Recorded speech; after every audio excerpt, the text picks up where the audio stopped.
people watching the session today, there are very many questions that still need to be answered. As I said in our last interim hearing, our focus for these hearings today are strictly about compensation, as so far as they are excluded from the statutory terms of reference for the inquiry that Sir Wyn Williams is undertaking. And so any additional questions beyond compensation we will come to once that inquiry has concluded, including probably with our witnesses today as well as many others. We have two panels this morning. The first, I'm delighted to welcome Nick Reed, who's the CEO of the Post Office. Good morning. Thank you for being with us. And then following Nick, we will have the Minister and officials from the department. So my first question, Nick, is that you've been quite clear in public since you've become CEO of the Post Office that you've apologised for the previous actions of the Post Office and that you want to ensure that justice is being done here. There's still a number of outstanding issues, including for the 555 who were excluded from the new compensation scheme and the delays that have been happening with some of the payments. What's stopping you from just putting all of this right? Well, good morning. And what I would like to do is firstly start by saying, on behalf of the Post Office, we are extremely sorry of the past, and it is my intention to make sure that we do give full and final compensation to all the victims of the past and to their families. It might be worth just sort of describing the different schemes and the different ways that we are compensating postmasters. First and foremost, there is obviously the overturned criminal convictions scheme, and as you'll be aware, we have started this process. We've had 72 former postmasters who've had their convictions overturned. Some 66 of those have applied to us for interim payments of £100,000, and we've paid out 57 to 57 of those postmasters an interim payment, which really is to sort of bridge that gap between a full and final settlement and allowing them to obviously engage with us on that full and final settlement. In addition to that, we have the historic shortfall scheme, and some 2,500 postmasters applied to that scheme. So as you can probably appreciate, over the sort of 20-year period which this applies to from 1999 right the way through to today, there is an enormous amount of complexity associated with making sure we get absolutely right how we compensate those postmasters, and most importantly, that it's full, it's fair, and it's final. And I think one of the things that I've observed, certainly coming into the Post Office, is the need and the necessity to bring closure to many of these postmasters and many of their families as well. So being thorough, making sure we get it right, is the sort of primary driver for me. And the third element, as you quite rightly pointed out, is the GLO, the Group Litigation Order, and that settlement that we made with the 555 back in December 2019.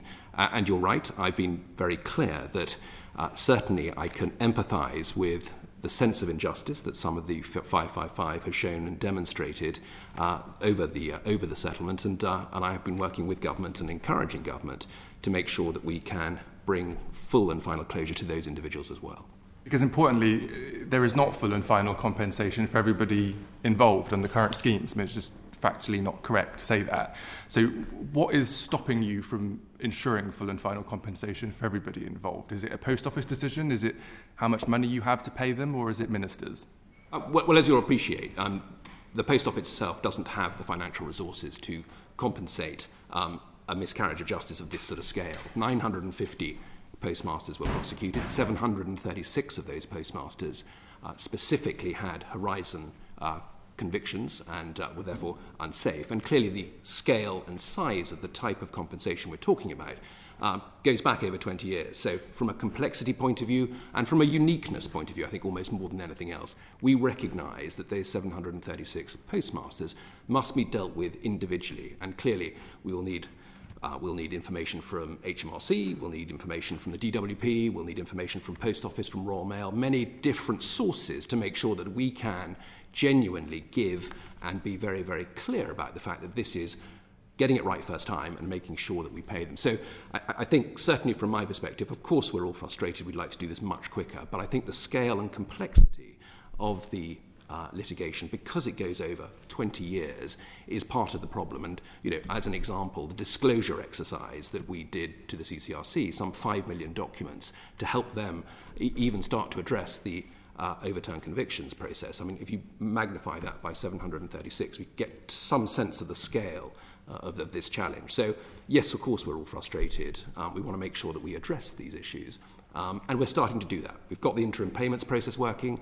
We've made offers to 777 of the 2,500 postmasters in the historic shortfall scheme already, and only 22 of those individuals have turned around and said they're not accepting the offers. So we feel we're making progress, and I think certainly from my perspective, getting to a point where we can conclude the historic shortfall scheme by the end of this calendar year would be important. We'll come to some of these more details soon, but in summary, you need money from the Treasury in order to ensure full and final compensation. That's true. Okay. And the government... that was my only question, thank you. And then my follow-up, before I go to colleagues, it's been suggested in evidence to this committee that many of the victims don't trust the post office, and so when they receive letters from you in the post offering them compensation, many of them can't bear to even open the envelope, let alone to kind of reply to you. Do you think this should be run by an independent arm's-length body from both the Post Office and the government? Well, at this stage, we've written some 27,000 letters to postmasters, both current and former, as part of this process. There's been tremendous publicity, obviously, as a consequence of this committee and in the media. So we feel that actually engaging with postmasters is something that we have been reasonably successful with.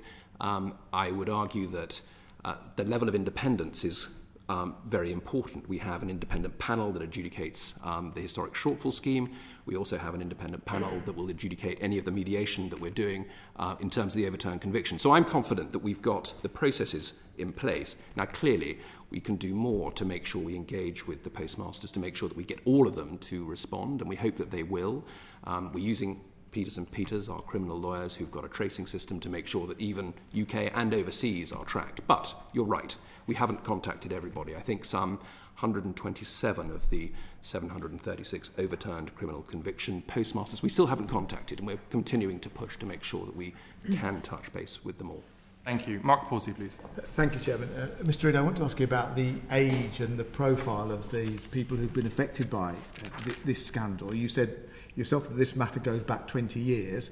Many of them will be have been coming towards the end of their careers at that time. What I want to ask you about is, what's your assessment of the ages and the demographics of the people that are involved? You're quite right. By definition, given that prosecutions took place between 1999 and 2013, and the age profile of our postmaster population is relatively skewed compared to the rest of the workforce to the age of population. Yes, I think that's a fair assessment that many of the individuals will be coming to the end of their working careers. And clearly, as part of this compensation process, we need to make sure that those are some of the facts that are taken into consideration. And you told us that it was a long-winded process. You wanted to get things right. You said you've got to get the information, get it accurate and get it right first time. That's adding to the amount of time that it's going to be for these people to receive their compensation. I mean, what I'm asking brutally is how many of those affected are likely to have died by the time the compensation might be available to them? Well, I can't answer that question specifically, but what I can say is that the interim payment process that we have established, which gives £100,000 to any of the overturned convicted postmasters who can come forward. You said you'd only made 57 of those, and yet there were 736 people affected. Why such a small proportion? Because obviously the postmasters themselves who have been convicted need to come back to the Court of Appeal to obviously get their convictions overturned. Currently, 72 of that 736 have had their convictions overturned. So they have applied to the Court of Appeal to have their convictions overturned. When that process has concluded, and there were 39 that started in April, within 28 days we made awards of £100,000 as part of the interim process to those individuals. The longer this process goes on, are you not concerned that some people, frankly, will have died by the time they're eligible to receive their compensation? I think it's a genuine concern, and I completely understand it. 160 of those 736 have applied for information from the Post Office so that they can start to go through the process with the CCRC and the Court of Appeal. So not all the 736 have obviously come forward and said, in light of the judgment, we want to have our cases reviewed. So that is a challenge, and I want to encourage them to do that. And are you contacting those people yes, absolutely. to encourage them to do so? You're absolutely. making every effort to are there any challenges in tracing some of these yes, people? Yes, there is. Yeah, no, absolutely. So we have contacted, we believe we've attempted to contact all 736 to make them aware that we at Post Office obviously think... How many have you successfully contacted? So there are some 343 who we haven't managed to get a response from. 126 of those postmasters we are struggling to even contact. We know that the other remainders, the 216, have received letters from us, but we haven't had any response back saying, yes, we'd like disclosure, yes, we'd like some information, yes, we'd like to take this process forward. Why do you think they might not have responded? I think there are a number of reasons. I think, to your point, your earlier point, this process has gone on for a long time, and there will be many individuals who will want to put it behind them and won't want to revisit it. And we need to be sensitive to that. And certainly with the criminal lawyers that we are using, Peters and Peters, and the tracing process that we're using, we're making sure that the way that we interact with postmasters is sensitive, because clearly we need to recognise that not everybody will want to open up this channel again, even though there will be compensation. Thank you, Chair. Thank you. Alan Brown, please. Thanks, Chair. If we return to the 555 group litigants, so these are the ones that on top of the injustice had to go to court to fight the Post Office to prove the injustice. Out of the £57 million compensation agreed with the Post Office, the 555 only received £10 million between them, which is effectively £20,000 each, whereas they'd face shortfalls and consequential losses of in excess of £100,000. So do you think that £20,000 settlement is fair? And if you don't think it's fair, why are the 555 excluded from the historical shortfall scheme?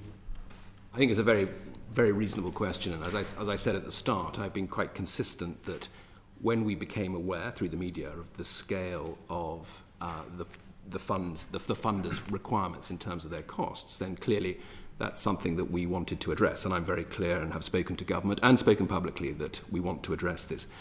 If we take a step backwards, we engaged with the 555. In fact, it was 2 months after I joined the business. I recognised that the first thing that we needed to do was to try and bring closure for the 555 and try and make sure that we had an agreed settlement. And we entered into the talks in good faith, I think in December 2019.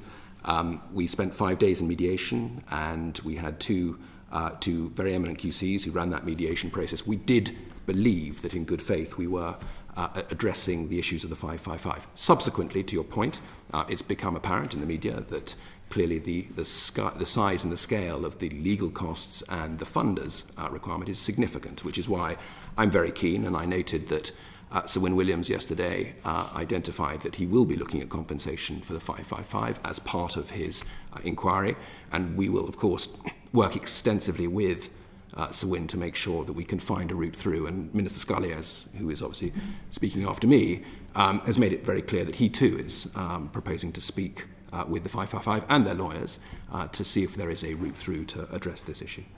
Okay, so it's not just speaking to them, though. Do you think the 555 should have parity, say, with the overturned conviction scheme, or parity with those getting money through the historical shortfall scheme that are actually able to access it? And if so, have you asked the government to provide that funding to get that equity for the 555?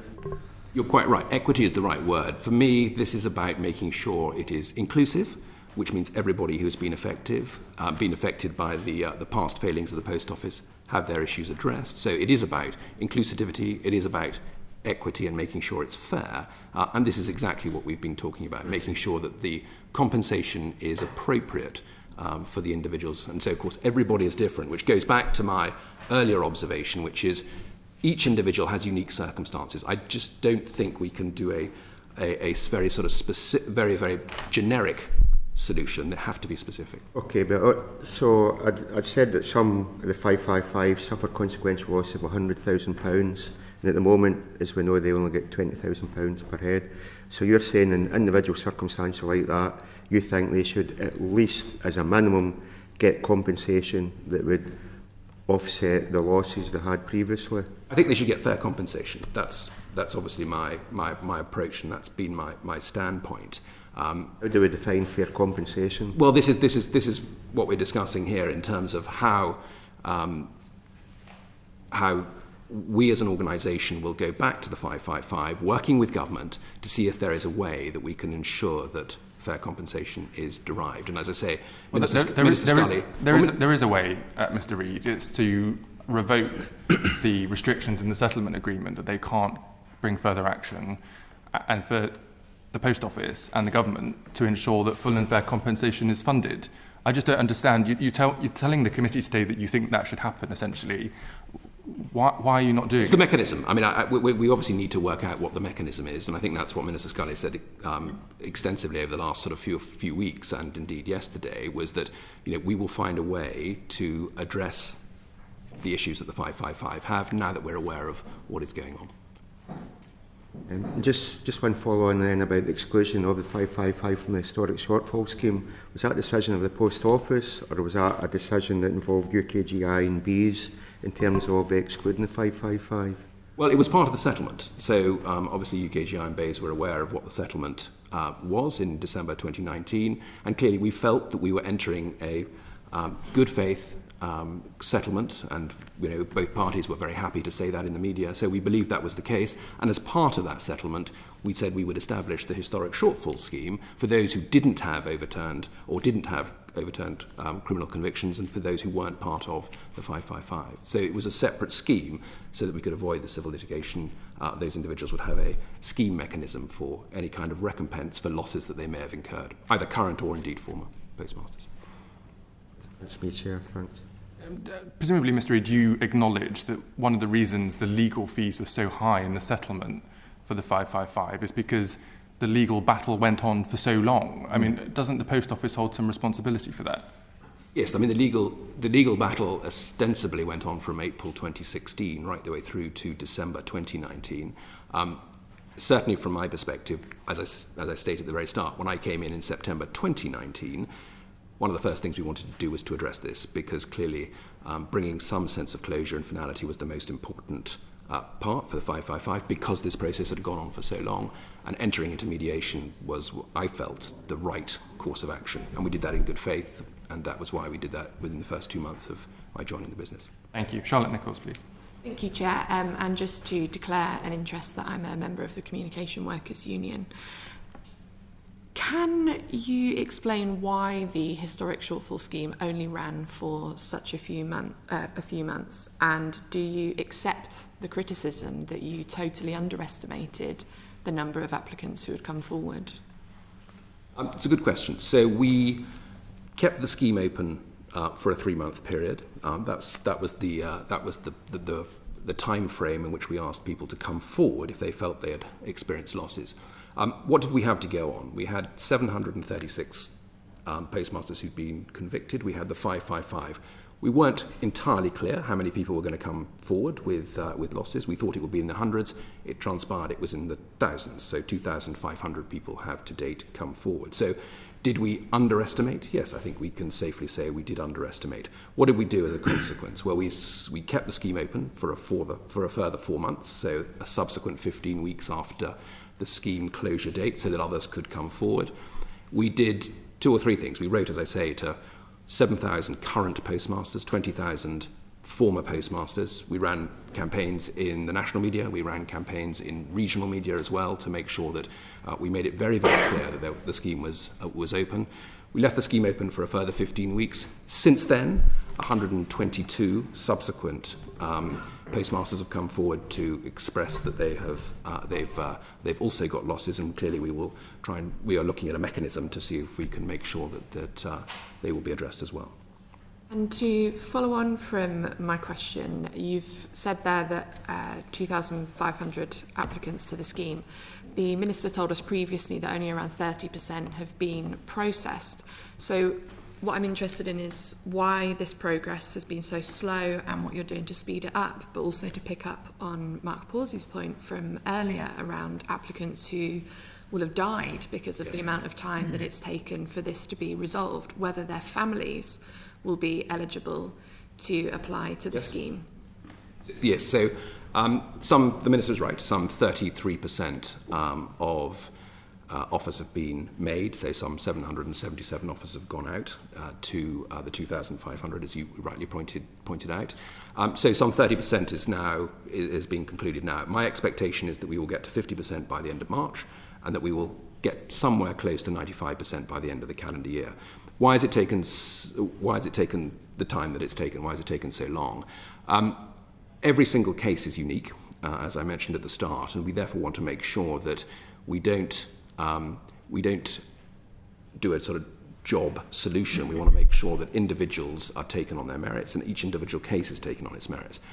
And I think to the Chair's question around whether Post Office is fit to run this this process, we have an independent panel that is made up of forensic accountants, QCs, and some retail specialists that we've established that will process every single one of the individual claims so that there is genuine closure and genuine thoroughness to it. What we have done, and what we've done to try and accelerate the process, is in October we have doubled the size of this panel so that actually we can start getting more cases coming through and as quickly as possible. And what we've done with the government and with BEIS and with UKGI is we have an operations agreement that established what the principles are for the 2,500 HSS scheme, and we therefore have the sort of level of oversight from BEIS and from UKGI to make sure that we can now start processing these even quicker, and that is our objective. So from my perspective, we will get to 50% by the end of March, and we will get to in excess of 95% by the end of the calendar year. And to your point, I hope, therefore, that we will ensure that as many of those individuals who have come forward will be compensated, and or their families, if not the individuals themselves. Thank you. Thank you. Tony Antoniazzi. Thank you, Chair. Thanks, Nick. I have to make my declaration. I'm on the all-party parliamentary group for Fair Business Banking, and they've raised key concerns about with the committee about the scheme.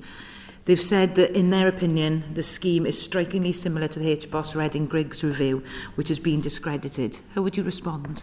I'm not familiar with the HBOS scheme. My personal view is the level of independence and oversight that we have on the historic shortfall scheme gives it that sense of integrity and that sense of clarity. So I'm confident that we have a scheme that will pay out and will make appropriate and fair and final payments to individual postmasters. We have scrutiny from BEIS and from UKGI on the process, which we've agreed with them. We have the independent panel that will be ensuring that the payments are fair and complete. Is this something, Chair, that we can share with Mr. Reid? We certainly can. I mean, I have to say I'm a bit surprised that you're not familiar with it, given it's a discredited scheme. I mean, surely when you were building the scheme, you wanted to look for schemes that have not worked and how to do it better. Well, I think we believe we have, and we believe we have got a scheme that works and that is better. Okay, thanks. So, you've touched on this in response to Charlotte just now. But can you outline who devised the scheme and the relevant roles of the Post Office Limited, BEIS and UKGI in developing it? Yes, I can. So we have a number of individual lawyers. So Herbert Smith are the lawyers that are supporting the Post Office, and clearly BEIS and UKGI have their own legal support as well. It's a process that has been through the BEIS and UKGI sort of oversight process, in the sense that we have this formal operations agreement, which is what are the underlying principles, how does the process work, how is the oversight provided, what is the level of independence, and who's going to provide assurance. And that is something that we have agreed with BEIS and UKGI. So the scheme itself was established with Herbert Smith's sort of guidance and with Post Office's guidance, and clearly that's how the process will run and will work. And as I say, the level of scrutiny and the level of oversight is significant, and rightly so, for something of this importance and magnitude. And so why does the scheme require claimants to waive further rights to action once an offer has been received? Sorry, say again. Do they have to, the claimants, do they have to waiver their further rights to action once they've had an offer? Well, I think the point of the process is that we want to make an offer to the individual that we full and final. Now, clearly, if they disagree with that, or they don't agree that the offer is fair, then clearly there is a mediation process that they can get involved in, and that again has independence and oversight as well, so that it allows people to be clear on what it is that they require and what it is they need. And do you have concerns that Herbert Smith supported Lloyds in developing the HBOS Reading scheme? I mean, if they've been involved in that, and you're working so closely with them, does that raise any concerns with you? I think by definition, the fact that you're suggesting the HBOS scheme wasn't as successful as it might have been, in itself will be something that Herbert Smith will be very acutely aware of, I'm sure. Okay, and you spoke earlier about being inclusive with regard to the 555 group, but, has there been what engagement has there been, and with claimants and their representatives in setting up the scheme, and what are its terms of reference? So the original 555 or from here? Well, I mean, it was just the word inclusive stood out to me. So I think in this case, yes, when we're talking about the scheme, we don't believe that there's been full engagement with the claimants and their representatives in setting the scheme in its terms of reference. And can you tell me why that has not happened? And do you believe that that is the case? Well, I think, yes. I mean, we probably need to go back to the start of the 555 scheme itself. As I say, we believed we had engaged in a process that was fair and that was transparent and that was delivered in good faith, and that we had a settlement with the 555 that we believed was conducted in good faith and was agreed. Now, clearly, as I say, subsequently it's become apparent that the level of funding that has been required by the 555 to bring that litigation is so significant that it's obviously diluted the compensation that they've received. And that I can understand as being unjust.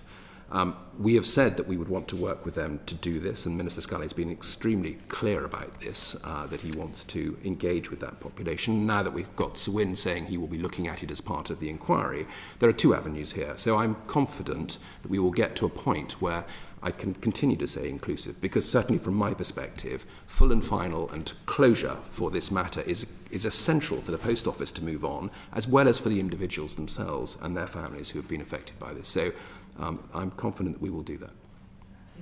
Thank you. Just quickly, on the historic shortfall scheme, did the government sign off on the design? Yes. Thank you. Paul Howell, please. Thank you, Chair. Just conscious of time, so try and keep the questions quick and the answers as well, please. One of the big questions that we've seen in previous sessions has been, when it's been raised about the difficulty of the record. The postmaster would make a record entry, that's the incomprehensibility of what came back. You've now got a situation where we apparently they can't even see the records. The lack of records and information that the post office have even are asking questions. Can you explain how claimants are actually supposed to try and justify where they are? Yes. With that problem? It's again a very good question, and we recognise that over a 20-year period, bringing evidence for a particular claim is going to be complicated. As I mentioned, HMRC, DWP, Post Office, RMG, there are a number of different sources of information that are required. What the Post Office is disclosing and has disclosed, clearly postmasters are totally able to write to us and say, can I see this information? Where we haven't got evidence and where we haven't got information, and certainly pre-2005, it's extremely difficult. We've had those conversations with our independent panel, who will be the final adjudicators of the compensation scheme itself. And we've said, clearly you will have to take into consideration where evidence is simply not available, that when you're determining compensation, this will have to be a factor that you have to acknowledge, because if the information isn't available, clearly, to your point, it's going to be extremely difficult for people to evidence what those shortfalls are. So the independent panel are very clear that that is something that they will take into consideration when they're making their awards. Thanks. I mean, as a finance director in my past life, the records that are very recently 5 years old, they're incredibly difficult sometimes to trace. So I really would encourage that flexibility and sensitivity. Agree. Thank you, Chair. I mean, part of this is your problem, though, isn't it, Mr. Reid? I mean, if the victims were paying back shortfalls from their own money into, I think they're referred to as suspense accounts at the Post Office, why do you not know who paid in what money when, and therefore how much to give back to them? Because, as I say, some of the records that go back, pre-2005 in particular, we don't have access to, in the sense that the quality of the... So why do you expect the victims to have access to it if you don't? Well, I mean, that's my point. Where they don't have it, some will, but where they don't have it, we've been very explicit and said that there will be areas of evidence that won't be possible for people to identify, and we've been very clear with our panel that they need to take that into consideration when they're making their awards. So it's not a case of I haven't got it, therefore I can't see it. It's a case of we recognise that the quality of the evidence is going to be difficult in certain circumstances. And since 2005, you do have that information? Some, not all of it. It's incomplete. Why is it incomplete? Because of the underlying system itself. So I think, and also in the... But you have to do a profit and loss account, don't you, Mr. Reid, about money coming in and money going out. So if victims are putting money into the Post Office, surely you know that money came in from somewhere. Did it just go to your bottom line? It went into a general suspense account. Okay, thank you. Mark Jenkinson, please. Thanks, Chair. It was just a very quick follow-on to questions from Paul and Darren there. This is a thread that's run throughout the evidence that we've heard, this lack of being able to prove people just paying money in, not understanding what was going on at the time, and thinking they were at fault. Is there not some merit in establishing an independent resource to help those claimants establish their eligibility? It's a very good point. I think what we've said is that any information that we at Post Office have is accessible, and we will make sure that it's accessible to any claimant who wants to come forward and say, what is the information that you've got? Can we have access to that? And we've been very clear that from a disclosure point of view, we'll provide information depending on the scheme to the CCRC and indeed to the individual postmasters themselves. And so we have been clear about that. So the short answer is yes, if postmasters feel they haven't got access, of course they should come forward and ask the Post Office itself what information they've got available and what information they will be using to assess the claims, because clearly that's it's going to be part of the overall determination of what that compensation will look like. Thanks, Chair. Thank you. Andy MacDonald, please. Thanks, Chair, and I declare my interest from the CWU similarly for the support they've given me in previous years. Mr Reid, I heard a lot from you around this disparity between the historical shortfall scheme and the 555. You talked about equity and fairness and getting the mechanism right. I think those watching this will want to have some assurance that there will be parity, that people will be uplifted, so there will be no discrepancy of levels of settlements between the two disparate schemes. Can you give some sort of indication of commitment that people are clearly yearning to hear? I mean, I think what I will say is getting full and fair and final compensation for all the postmasters is essential. Certainly from my perspective, I don't believe that the existing Post Office can move on until such time as that has happened. And I've come in and been held responsible for making sure nothing like this can happen again, that full and fair compensation is delivered to these postmasters, and then making sure, of course, that we have a sustainable Post Office moving forward. And I think that's important. Well, coming on to that, can you tell the committee how much the Post Office itself has paid out in terms of all legal fees from Horizon and in compensation? What's the sum that's been paid out in total? From Post Office itself, in excess of £300 million will have been paid out in terms of compensation, as well as legal fees, as well as administering the claims process. It is significant, and that is a significant sum that comes from the commercial operations, or the commercial operations of the Post Office. And clearly, that is something that we are very clear that we must bring closure to this process so that we can, as an existing Post Office, move forward. Yeah. And of course, the lengthening of those legal proceedings has not helped. Of course. And that was perhaps the decisions and comments we made about that in the future. But have you made any assessment as to the impact this is going to have on the Post Office network going forward in terms of branches and investment and staffing levels and indeed services for customers? What has this undermined the sustainability, or what's your take on the health of the Post Office? Certainly when I first joined the Post Office in September 2019, I was very clear that what we wanted to do was have a self-sustaining Post Office that could fund itself.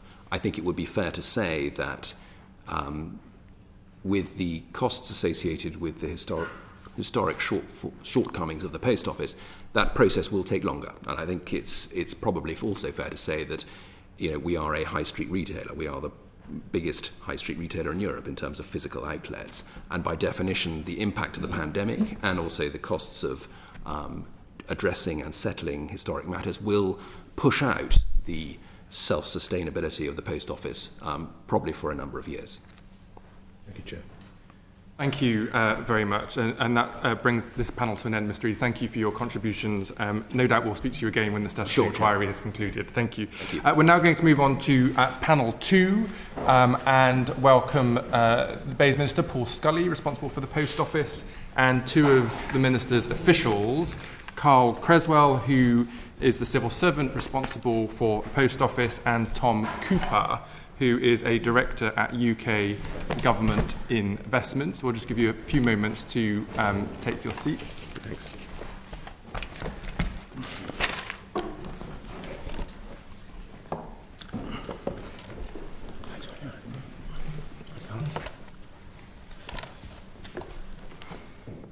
Thank you very much. We'll get going.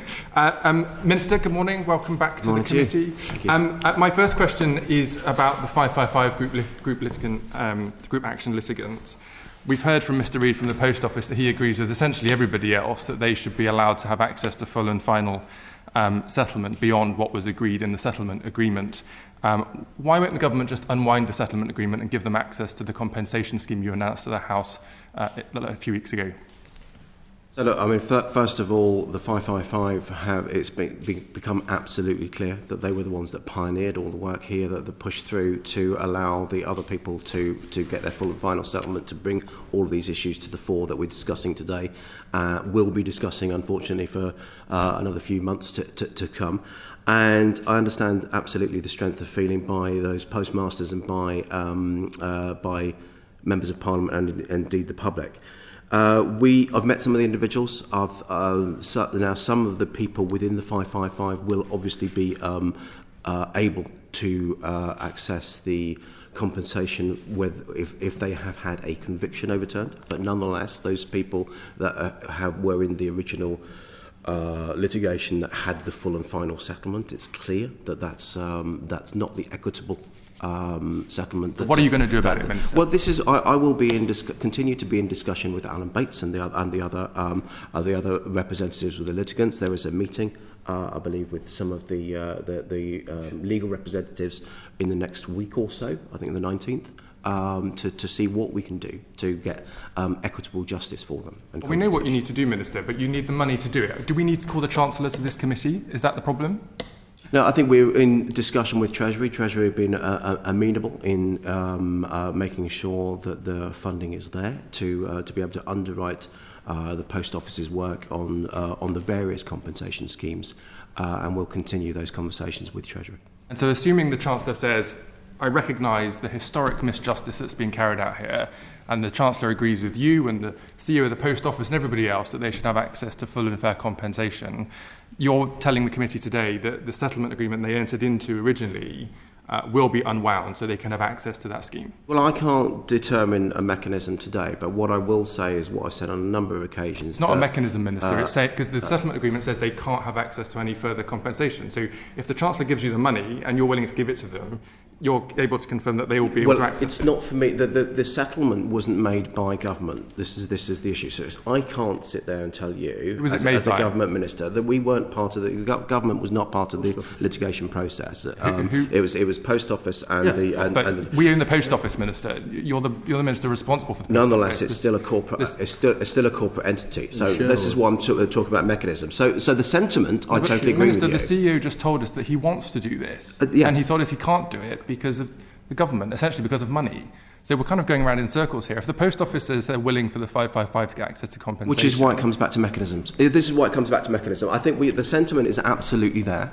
But the mechanism is the Post Office is a corporate limited company. It's a limited corporate entity, which had the settlement was the lead in the litigation there. So they were the ones that made the settlement. But nonetheless, that's why we will continue the conversation. And I really want to get this sorted out ASAP, because they are the 555 were the people that led on this, that have opened up all of this for the other people that have been prosecuted, the other people that have had those shortfalls over many years. We all agree, but those 555 need more than sentiment, Minister. They need compensation. Action, which is why we've got the conversation next week, as I say, with their legal representatives. And I will work at speed. The pandemic is starting to move towards the next stage. This is by far and away the most pressing issue in my list of responsibilities as a minister.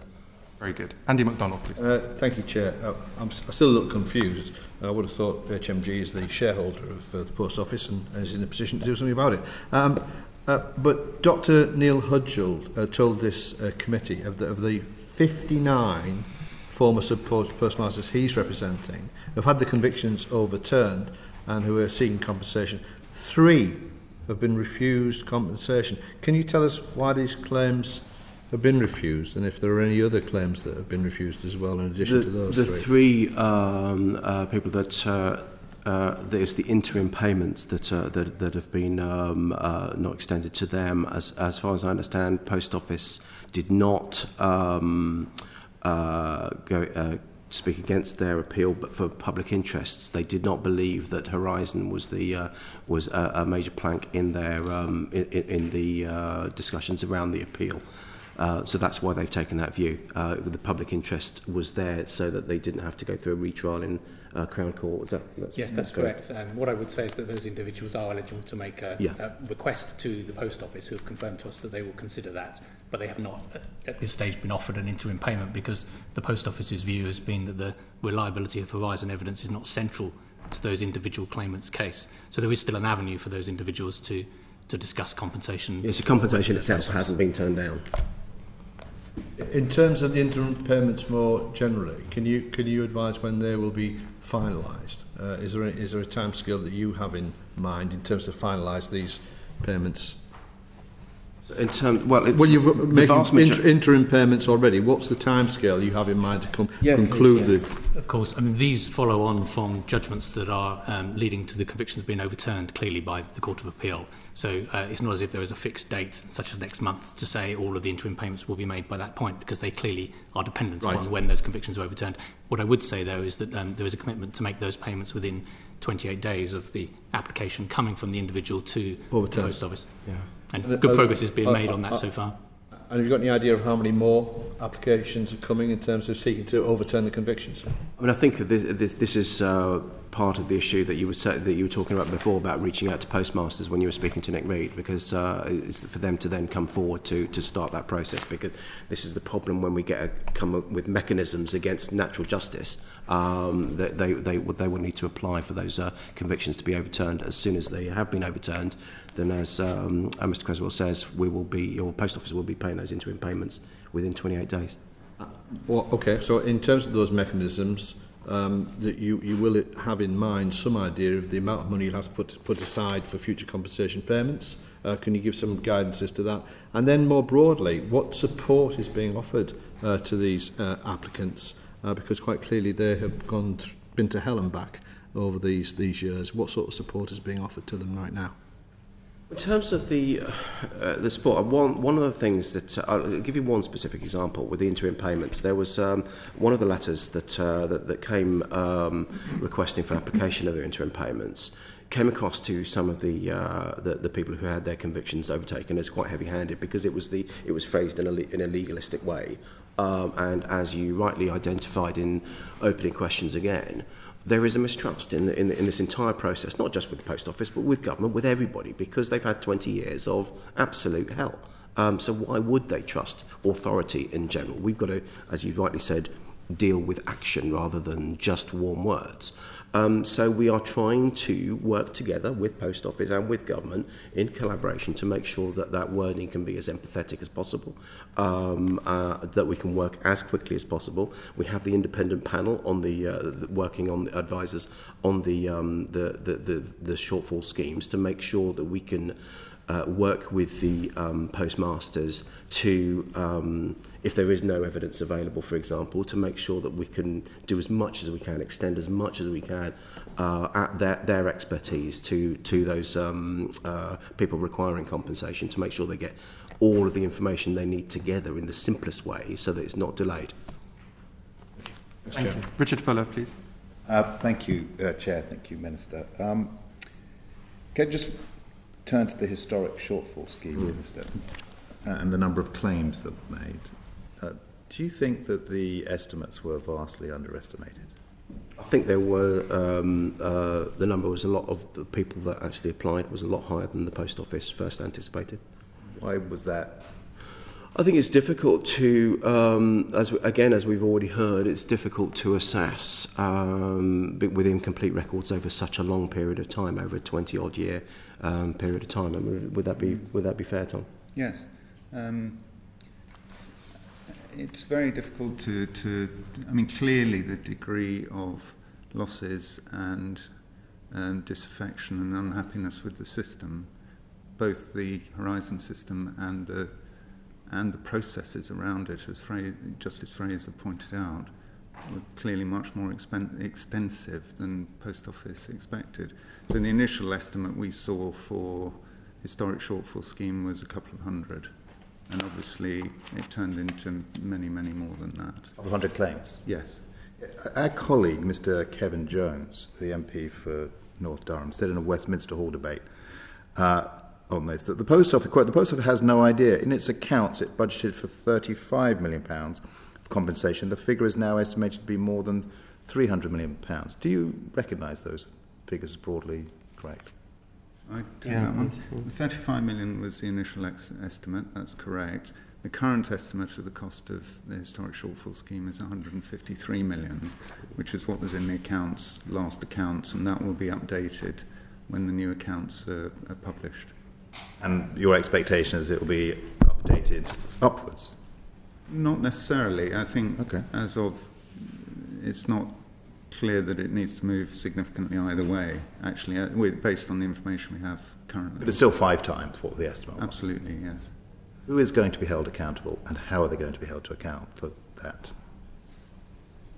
I think there's clearly going to be a big wash-up right at the end of when we've gone through the shortfall schemes, we've gone through the inquiry, we'll have a rounded picture. And I think that's the time to... Someone will be held to account, Minister. Well, clearly, I mean, you know, we obviously have Tom as the representative of UKGI on the board there that is making sure that he can get to the best information as coming from the board as possible and working through these estimates.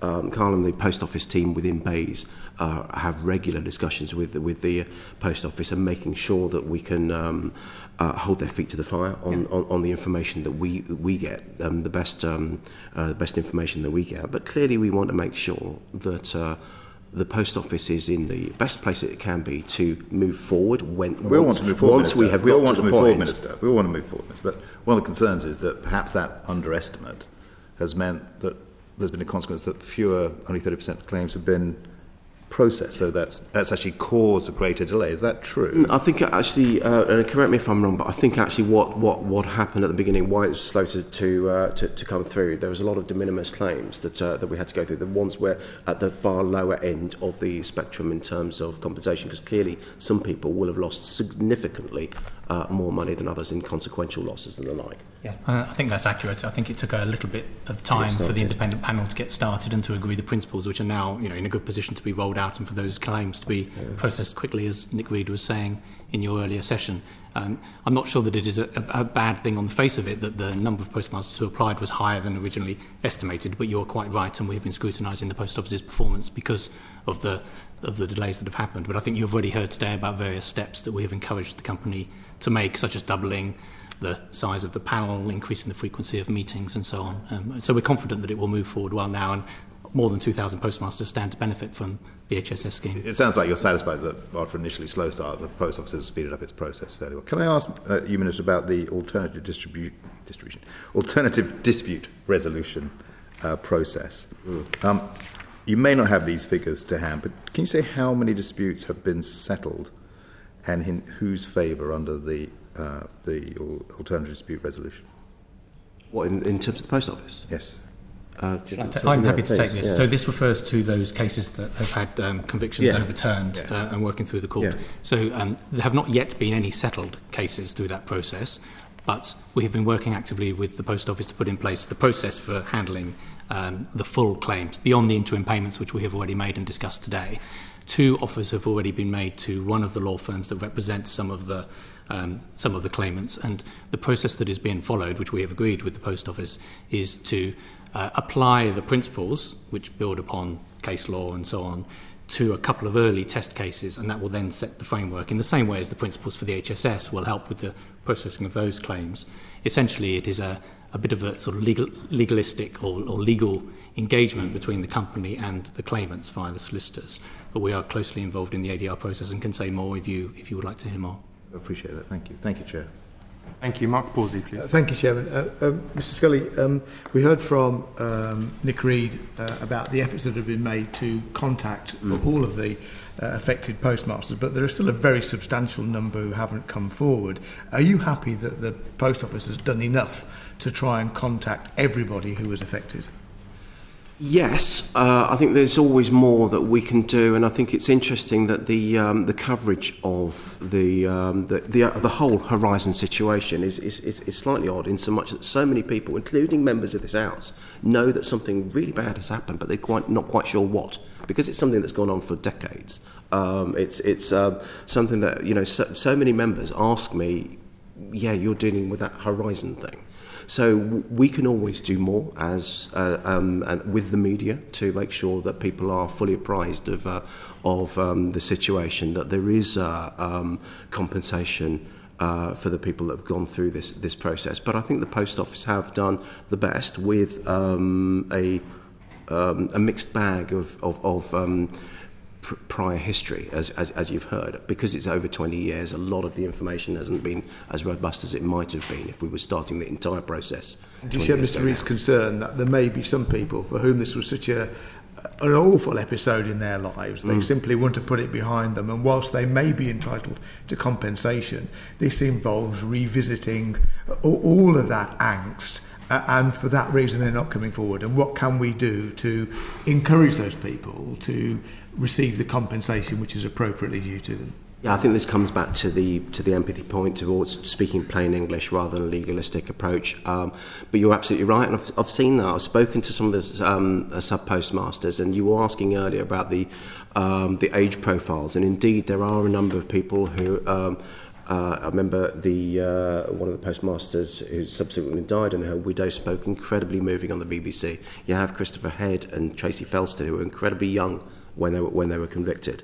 And Tracy was telling me when I met with her and some others with the Prime Minister about how she's had to revisit her situation with her young children 20 years on from when this happened. So I don't underestimate the pain. I don't underestimate the lack of trust in authority, as I've said within this. But it's not easy, but I think, I'll be happy to open for suggestions about what more we can do to reach out to people to regain their trust sufficient for them to come forward for compensation and justice. Thank you, Chair. Thank you. Tony Antoniazzi. Thank you, Chair. I'll just reiterate that I am a member of the All-Party Parliamentary Group on Fair Business Banking, and we've raised some key concerns with the committee about the scheme. They've told us that, in their opinion, the scheme is strikingly similar to the HBOS Reading Griggs review. And now, when you consider what Mr. Reid said earlier, and I know the Minister was in the room, that Herbert Smith are involved in this scheme. They were involved in supporting Lloyds in developing the HBOS Reading scheme. Now, Minister, is this scheme fit for purpose? Yeah, I believe it is. I believe it's a system that obviously Herbert Smith Freehills was a significant player in this area, so they know how to structure a scheme. They know how not to structure a scheme, because having learnt the lessons, I'm sure, from that HBOS scheme. But the principles of this scheme were agreed with the steering group from the claimants in the original litigation. And then it's been built on from there in full consultation with us and with as many stakeholders as possible. It strikes me as well, should the Post Office be the ones who have a final say in who gets the payments and on the interim payments? What it looks like is that the fox is being put in charge of the hen house here, and that's not right. Well, I think that's where the independent advisory panel comes in, because then they can bring in that sense of independence and confidence that there is an independence. We've got to be seen to be doing the right thing as well as doing the right thing, and that's where they very much come in. But the system itself is to get the right balance between speed and maximising the compensation that they get, because otherwise all we're going to do is stifle things in the court. This comes right back to a couple of years ago when we were talking originally about the inquiry, and the reason I wanted to make it non-statutory rather than statutory is to get that balance of speed versus comprehensive approach right, and I think that the approach of the compensation scheme gets that right balance. Thank you, Chair. Paul Howell, please. Thank you, Chair. Just coming back to the points made to Nick Reid earlier with regard to the credibility of the accounting systems and the accounting information and the access to data that the postmasters have. We've talked about how do you get them to have confidence to come back and make a claim if they haven't already done one. I don't know why you would. given the depth of problems that they faced in the first time round, and I don't know what assurance you can give them, but that's what I'm asking for, as to how they should approach their claims, what information they can use that is credible or would be deemed as credible by the post office in assessing those things. If they can't get to the post office information, is the fact that they've made a payment enough to be able to say, well, there's the proof, and there's my cheque that I paid in. And then can they get to their records, which are 20 years old as well? Yeah, totally. So I don't know how you get the confidence in there, but I'm looking for some sort of reassurance as well. What I'd say to you, Paul, I totally understand, and I don't know if Tom or Carl want to come in, but that's exactly what the independent advisory panel are there to do, is to provide that independence, to provide a sense of distance and empathy, to be able to say, okay, fine, we appreciate you haven't got the evidence, we haven't got the evidence, you haven't got the evidence, but let's work with you to make an accurate assessment that is acceptable for both parties. Yeah, that's exactly right, and we are seeing that some postmasters do have evidence of an individual payment, and that information is part of the discussion, but in some cases, clearly and obviously, they do not, and that is why we have the independent panel in place to help with that sort of lack of evidence. That's a panel to assess the claims. Do you think it's appropriate to give some sort of independent resource to the postmasters to be able to formulate their claims in a way that actually is going to be well received by the panel, as opposed to the myriad of different claimants all trying to do different things? And it would be nice if there was some sort of coordinated mentors or support system to help the claims come in the right way in the first place. And I think that would help all parties. So the terms of reference for the historical shortfall scheme from the Post Office do make it clear that they would contribute towards the costs for individual claimants if necessary. So that is something that the Post Office has already operated. And the way in which the process works, for example, with good faith meetings between the company and the individuals, is intended to provide some support and dialogue rather than a computer says no type approach. And I think that's what for the overturned convictions, that's what the £100,000 was not just for goodwill, but it was there to actually have, should they need financing for legal advice, etc., that there would be something for them immediately before they come back with their presentation of evidence. I do think that there's a need to try and give them as much support as possible in the core preparation of the claims, and to make sure there's some sort of coordination. Otherwise, they're going to go off in different angles. And I think as well, just finally, I was saying that, Paul, again, that's as Carl was saying, the idea that the first few cases with this will shape the rest of the process, will give those applicants the ability to see what has happened, give them the precedent to then present their evidence in a particular way. I think it's an incredibly difficult place to get the postmasters that are in the process and those that aren't into a better place. And I would just commend you to do as much as you possibly can. Chair. Thank you, Minister. I think there are some legitimate concerns about the design of the scheme. I mean, presumably the scheme can be changed and improved if you agree they're the legitimate concerns. Is that right? Or is it completely locked down and can't be amended in any way? If the scheme, Yes. I think if the scheme isn't being seen to be working, then clearly we'll look at it. I mean, I think the resolution can't be amended. That we want to make sure that people get compensation. So the end, we know what the end result is. How we get there is very amenable. Could I just add to that I do think that the HSS stands to benefit a lot of postmasters who have applied. So one of the concerns that I might have about that is that any change to the terms of a scheme can sometimes disrupt the delivery. So as Nick Reed was explaining, we are at the point where 777 postmasters have had offers, and more stand to benefit quite significantly over the coming months. So I think it is an important consideration. If you were to be saying that you think that the HSS scheme should be completely paused, I think it's worth being aware that there are quite a large number of postmasters who stand to benefit from the scheme as it is rolling out at the moment. And it comes back to that balance, isn't it? It comes back to the balance between speed and delivery. Nothing's perfect, but we'll try and make it as perfect as possible. Well, Mr. Reid told us that he hoped that 85% of the claims would be processed by the end of this calendar year. So presumably the people who are affected by the arrangements of the scheme not working in their circumstances will be residual at the end. So you may wish to amend it later on. I believe he said 95. 95. Well, that's even better. But I would be aiming at 100 myself. So yeah. Okay, thank you for that. Charlotte Nichols, please. Thank Thank you, Chair. And I've got a couple of questions around responsibility for Post Office decisions. First to Mr. Cooper. UKGI sit on the Post Office Limited Board. Can you explain its oversight role and input on Post Office decisions relating to the group action litigation, the decision to settle, the settlement agreement, and the decision to exclude the 555 group action litigants from the historic shortfall scheme? Can I just take this briefly, because I think actually we started. I totally understand the reasons that you'd be interested in this. I do think actually this is more a case for exactly the kind of thing that Sir Wynne is looking at in a statutory inquiry, because all of those decisions taken up to the leader to the through the litigation are right at the heart of who said what, where, and getting that sense of justice. So, well, the question from Ms. Nichols is about compensation, which, as you know, you excluded from the terms of reference from the inquiry. So, actually, I think, insofar as the questions relate to the design and delivery of compensation. Oh, compensation, or you're talking about? So I thought you were talking about the litigation. Sorry, I thought you. Compensation. Oh, right. Forgive me. Subsequently, I thought you'd mentioned the GLA. Yeah. So yeah. Well, I can talk in general. Should I start just talking in general terms about what our remit is?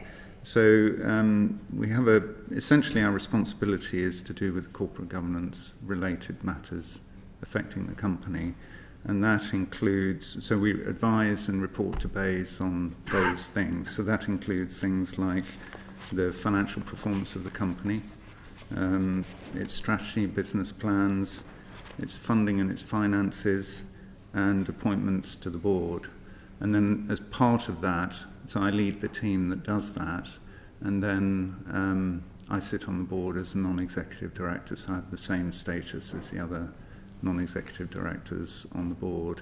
And so the compensation aspect falls within effectively the finance funding part of it, because obviously none of this compensation could be made available without government funding. Thank you. And to Mr. Creswell, can you explain what role BEIS played in deciding on the compensation arrangements for the 555 group action litigants? I mean, I think, as the Minister said, this is an issue that Sir Wynne is likely to look at, and he has made it clear that compensation will be within the terms of how he approaches things, including the adequacy of that compensation. But what I would say is that what normally happens in this sort of settlement, given the size and the nature of this sort of settlement, is that ministers would be consulted on the overall funding envelope that is proposed for this sort of payment, even in this situation where it was the Post Office that was paying it. And then officials would look at what was being proposed to ensure that it was within the terms of what ministers had agreed around the funding envelope. And that is what happened in this case. As I said, I do expect that this will be scrutinised in more depth by Sir Wynne in his statutory inquiry. And my last question is whether, Mr. Scully, you can more generally outline the decision-making boundaries between BEIS, UKGI and Post Office Limited on Horizon issues relating to specifically to the compensation arrangements. So the compensation, so the Post Office have designed the scheme. We've signed off on the scheme. Clearly, we are, as government, are having to underwrite the compensation of the scheme, which we're happy to do for the reasons that I've given before. But that's essentially the approach. Thank you. Chair? Thank you. Alan Brown, please. Yeah. I think some of my questions have been covered, but just to probably answer a wee bit more, can you just provide further clarity on these boundaries between BEIS, UKGI and Post Office, but also the ministerial role? Because earlier on you made the point, Minister, that you said the Post Office is a separate entity, so I'm trying to understand, what does the Minister for the Post Office actually do, and how does that interact with all these decision-making processes? So I'm the Minister for Postal Affairs. That covers oversight of the Post Office, oversight of Royal Mail in that instance, and obviously oversight of, in this instance, of UKGI as the representative on the board. But Post Office is limited, and like any other limited company, it's limited by share, and so it is a corporate entity. It's an unusual style of arm's length body compared to other arm's length bodies. Is that a ministerial post in name only effectively now? No, because obviously as the it's the shareholder who is actually the Secretary of State, my boss, Secretary of State for Bays. But we do have sign off on board members, and as I say, we have our representative on the board there. But nonetheless, the Post Office has operational independence, and it is a corporate identity. As a shareholder, you can have. Sure, as a shareholder, you can have input and say of course we on can. compensation. Of course we can, just like any other shareholder of BT or indeed a small company would have. A shareholder may have board representation if there were significant shareholders like as we are, and we do have board representation, and so that's how we would typically have our input on a more day-to-day basis. So it's arm's length, but the government as a shareholder can have a major say in things and major input. Yes. And therefore could actually be more proactive in the compensation matters. Well, I think we are. I think this is exactly what we are being, actually, in terms of making sure that we are that the Post Office set up the scheme as it has. The fact that we are working with Nick Reed and the board to make sure that it's delivered as quickly as possible. It's certainly in terms of things like the historic shortfall scheme, it hasn't been as quick as they would have liked it, and certainly not as we would have liked it. And so we've worked together to push for further speed on that, and making sure we can reduce costs in the approach as well. As a shareholder, was the government satisfied as a shareholder that the Post Office dragged out the litigation claim of the 555? Because surely the government as a shareholder then could have had some influence and stepped in rather than allowing the process to be dragged out. So that process itself and the government's approach, Bays' approach and UKGI's approach in what you're suggesting and whether this has been stretched out and how it was stretched out is exactly what Sir Wyn is looking at in his statutory inquiry. I wasn't Minister at the time. My personal view is clearly it's not. That's why we're here today. That's why we're having to work with those 555 to make sure that they have access to compensation and justice just like any other people that have been wronged over the last 20 years. But in terms of the answers that you're looking for, and I would like as well, there's no point me opining on it, having set up an independent inquiry, because I don't want to colour Sir Wyn's approach in any way, probably that I shouldn't have said what I've just said, for doing exactly the same. Okay, well, obviously we'll all agree we want answers. Thanks, Mr. Chair. Thank you. I'm getting a slight sense of slow-peace shoulders. The Post Office says to us that it agrees that all these issues need to be resolved, but they can't do it without government.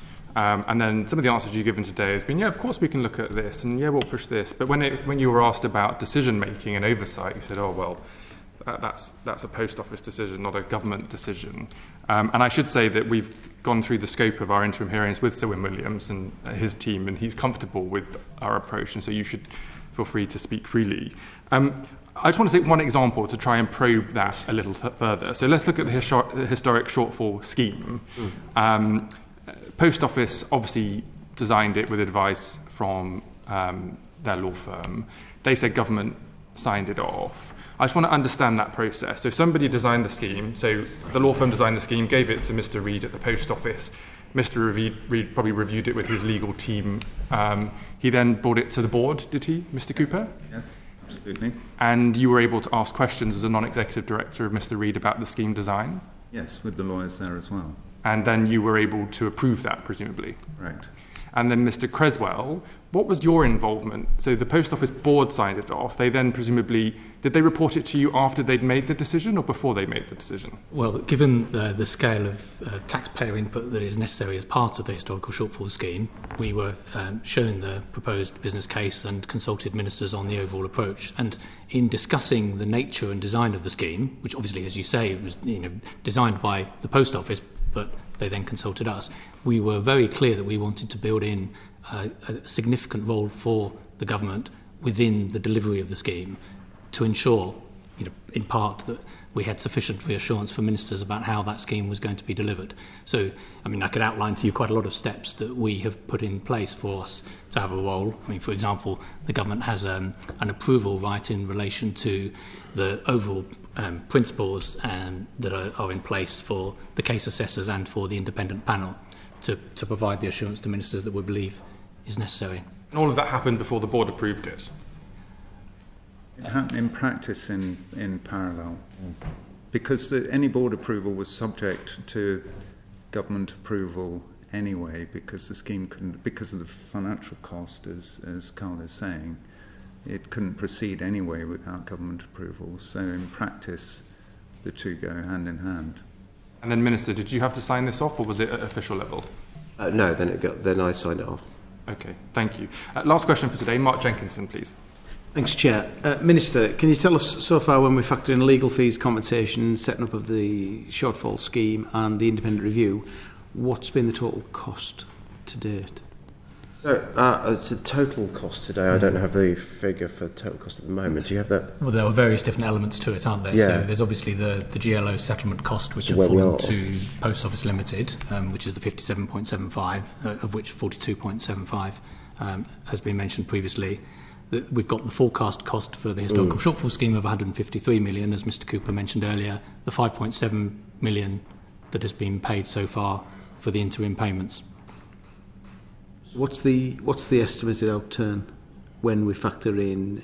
Have we got a figure on that? Or we should write to you with a breakdown between government and Post Office, because I suspect what you're keen to understand is the division between the different organisations. And I know Nick Reed has given you some indication about the legal costs that are falling on their side. I would want to analyse the data in more detail to give you the costs on the government side, because obviously there have been costs for government in supporting all of these processes too. So including the independent review, historic shortfall scheme, any legal costs, advisory, everything that we've... what assurances then can you give us that this won't impact on frontline post office services, branches, staffing, and investment in that front line?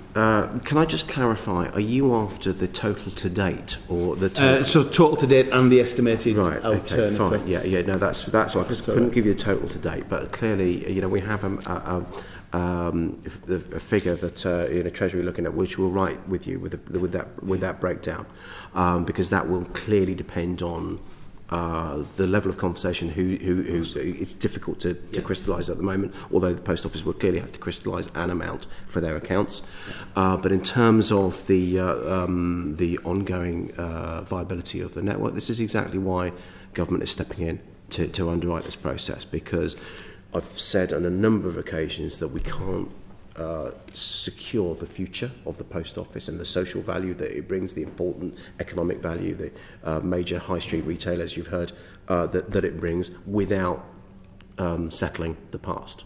And so that's why government has stepped in to underwrite the situation, so that we can allow the Post Office to move forward, to keep its network and develop its network, and that for that social value. That is a key part of that underwriting, is it, that the Post Office don't seek to cut the frontline services? It's a massive part of that. And can I just, I know that was the last question, can I just answer the charge of slopey shoulders, if you don't mind? But only so much that, look, this is a frustrating period for you as it is for us, and it's a desperate period for the postmasters concerned, because I understand the seemingly simplicity of some of these of the approaches that have been suggested, but because of the nature of it, the length of time that it's taken, the fact that we've picked this up and trying to progress this as best we can, let's have the conversation with the lawyers of those people involved. Let's make sure that we can work through in the next few weeks. I don't want this to last very much longer, but at this moment in time, I, as a junior minister in this government that has oversight of the Post Office but does not have direct operational control of the Post Office, can't sit there and give you the guarantees that you would like, and frankly I would like as well.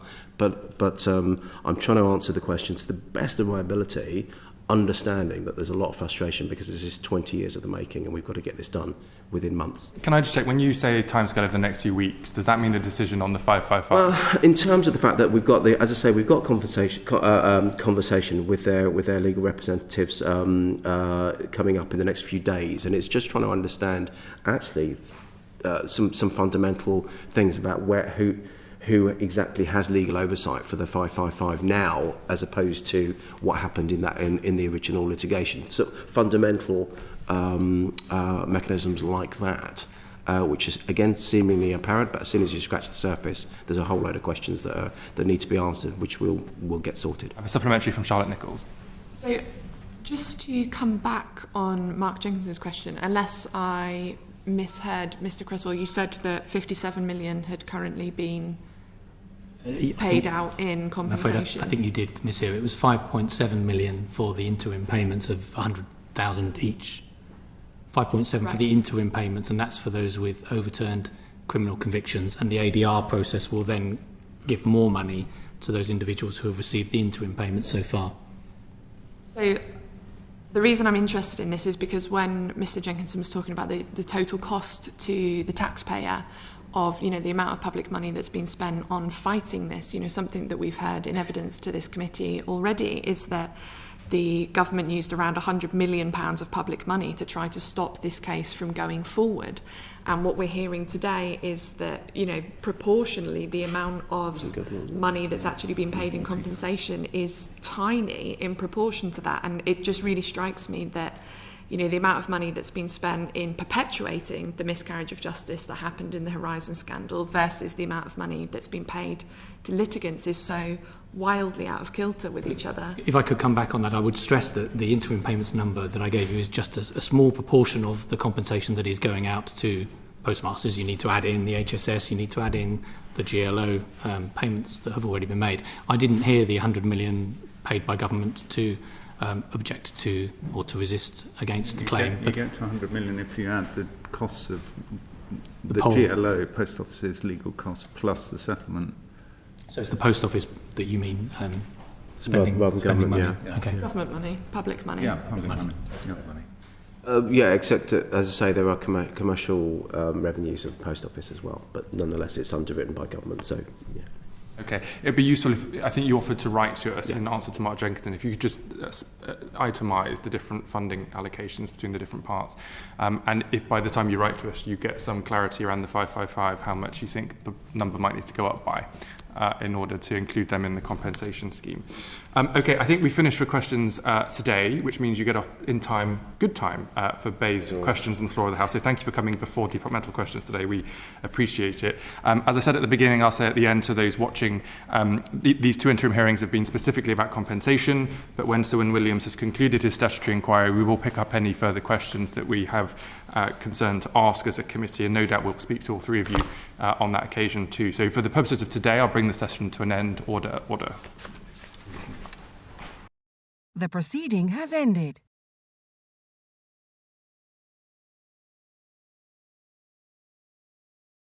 The proceeding has ended.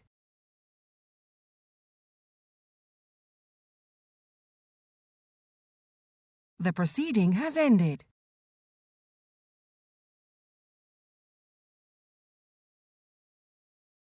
The proceeding has ended.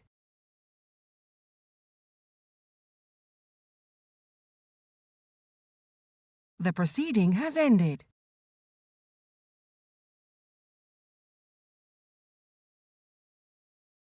The proceeding has ended.